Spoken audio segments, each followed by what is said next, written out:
নমস্কার বন্ধুরা, অন্য খাবার ঘরে সবাইকে স্বাগত। আজ আমি দই পটল বানাবো বলে পটল নিয়েছি, ভালো করে কেটে ধুয়ে হলুদ নুন দিয়ে দিয়েছি। এবার এটাকে ভাজবো, ভালো করে একটু মিশিয়ে নিয়ে ভাজবো। এতে তেল বসিয়েছি গরম করতে, আর এদিকে দই নিয়েছি, দইতে একটু নুন, একটু চিনি, একটুখানি সামান্য একটু হলুদ দিয়ে আমি রেখে দিয়েছি। ব্যালেন্স করার জন্য চিনিটা দিতে হবে। আর এখানে দিয়েছি আদা, জিরের গুঁড়ো, লঙ্কার গুঁড়ো একটুখানি সামান্য, নুন, হলুদ হালকা, আর কাঁচা লঙ্কার জিরা। ব্যাস, এই দিয়ে আজকে আমি করব দই পটল। এবারে হচ্ছে লাস্টে নামাবার আগে আরেকটু চিনি প্রয়োজন মতো লাগলে দেবো, নাহলে দেবো না, আর ঘি দেবো। এবার আমি পটলটা ভাজা বসিয়ে দিচ্ছি। দেখুন,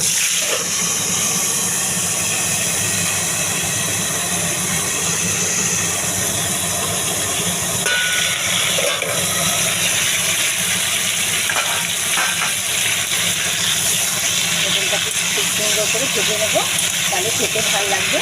যত সুন্দর ভাজা হবে ততটা কিছুটা আমি দুটাতে ভাজা রেখে দেবো ডাল দিয়ে খেতে।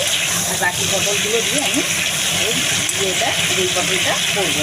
এই জন্য আমি খুব ভালো করে এটাকে মিশিয়ে ভেজে নেবো। হলুদটা মিশে গেলে হলুদ নুনটা ভালো করে মিশিয়ে আমি ভাজতে মিশিয়ে বাটি দিয়ে আশা করছি একদম লাল করে আমি বেশি করে আঁচ দিয়ে আমি ভেজে নিচ্ছি। ভেজে আমি তুলে দেখুন বন্ধুরা, পটলটা ভাজা হয়ে এসছে। এবারে আমি যে মশলাটা গুলে রেখেছি ওটা দিচ্ছি। আর দইটার মধ্যে একবার একটু গরম মশলাও দিয়ে দিয়েছি, আর তো চিনি তো আগেই দিয়ে দিয়েছি, চিনি নুন। এবার ব্যালেন্সটা হবে। এই মশলাটা ভাজা ভাজা হয়ে গেলে আমি দইটা দিয়ে দেবো। আর বেশিক্ষণ তাহলে লাগবে না, সিদ্ধ প্রায় হয়ে এসছে। আমি কিছুটা পটল তুলে নিয়েছি ভাজা রাখার জন্য, অল্প করে করব।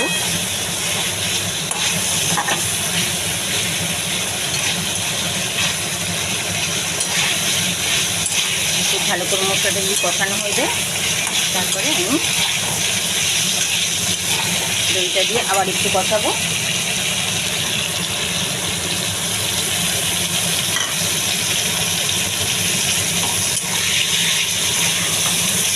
তারপরে শুধু ঘি দিয়ে নামাবো, নুন মিষ্টি চেক করবো। এটা ভালো করে কষিয়ে নিয়ে দইটা দেখুন একটুখানি স্থিত হোক, তারপর আমি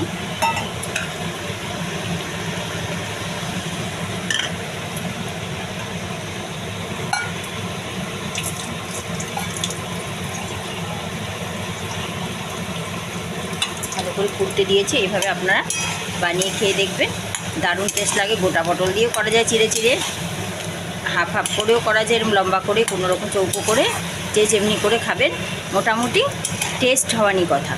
কিন্তু একবার বানিয়ে খেয়ে দেখবেন, এটা আমি বারবার বলছি। দেখবেন গরম ভাতে একদম এক থালা ভাত শেষ হয়ে যাবে। আর বেশি সময়ের দরকার নেই, বেশি ইনগ্রিডিয়েন্টও দরকার নেই। দেখুন কী লাগলো, কিছুই না। আপনি জিরা অপশানাল, শুধু দই আর একটু আদা, কাঁচা লঙ্কা, লঙ্কার গুঁড়ো ফেলে দেবেন, না ফেলে না দেবেন, স্কিপ করবেন। আর দই, চিনি, নুন, মিষ্টি, এই তো। আর একটু ঘি দিয়ে, ঘি গরম মশলা দিয়ে নামানো। আমি গরম মশলাটার মধ্যেই দিয়ে দিয়েছি। এবার একটু জল দেবো। দেখুন তেল ছাড়তে শুরু হয়েছে। এবারে আমি আস্তে আস্তে জল দেবো। দই দিয়ে আর বেশি ভাজার দরকার নেই, তেল ছাড়লেই হলো, তাহলে পটলগুলো ভেঙে যাবে। একদম অল্প সামান্য খুব জল দেবো। এটাতেই একটু সিম করে ঢেকে রেখে দেবো। ব্যাস, নামাবার আগে একটু ঘি দেবো, আর কিচ্ছু না। ব্যাস, দই পটল রেডি হয়ে যাবে। আজকে গরম গরম ভাত দিয়ে, আমি ছেলে মেয়ে সবাই ভালোবাসি, আমার হাজব্যান্ড খায় না, ওনার জন্য পটল রেখে দিয়েছি ভাজা, ওদের দিয়ে খেয়ে নেবে। ডাল আছে, অরড় ডাল, ভাত, পোস্ত বড়া, অনেক রকম কিছু আছে। এবার একটু সামান্য ঢাকা দেবো, আর না দিলেও হয়। এভাবে ফুটুক একটু 2 মিনিট, তারপর আমি নামাবো।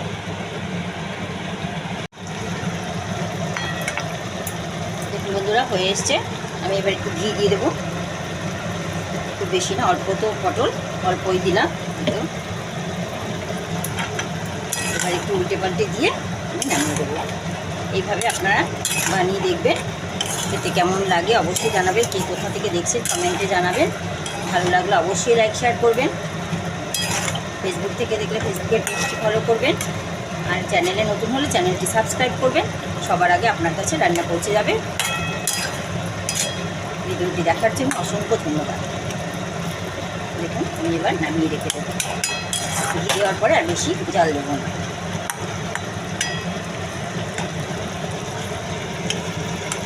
বেশি ঝাল দিলাম না, পটলে বেশি ঝাল লাগে না। এই নিয়ে দিলাম, গ্যাস অফ করে দিলাম। আবারও বলছি, একটা লাইক শেয়ার করবেন, আমার আগ্রহ তাহলে বাড়বে। অবশ্যই একবার বানাবেন। ভিডিওটি দেখার জন্য আবারও ধন্যবাদ।